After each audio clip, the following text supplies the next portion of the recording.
बिस्मिल्लाहिर्रहमानिर्रहीम। आज कौमी उमरानी कौमी इत्तेहाद की तरफ से कोयटा प्रेस क्लब पे एहतजाज बुलाया गया, जिसमें शहीद असलम जान के कातिलों को गिरफ्तार करने के लिए प्रोटेस्ट रखा गया है।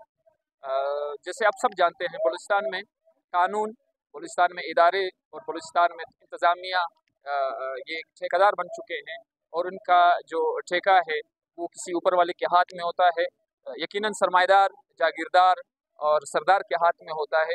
वो चाहे इस कानून को, वो चाहे इन इदारों को किसी भी तरह इस्तेमाल करे, वो अपना पैसे फेंकते हैं और ये इदारे जालिम को वाह वाह करने में, जालिम की दिफा करने में और जालिम की को ऊपर मज़ीद उठाने में ये कोई कसर नहीं छोड़ते हैं।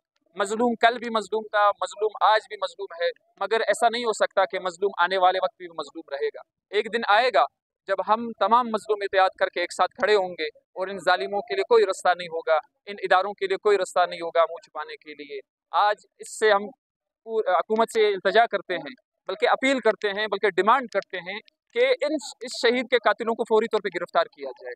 ये कब तक चलेगा? हम इस हुकूमत के इंतज़ार में थे कि पीपल्स पार्टी की हुकूमत आएगी तो आवाम की हुकूमत आएगी, पीपल्स पार्टी की हुकूमत आएगी तो आवाम रिलीफ में होंगे, पीपल्स पार्टी की हुकूमत आएगी तो आवाम की बालादस्ती होगी, कानून की बालादस्ती होगी। मगर ये क्या चल रहा है?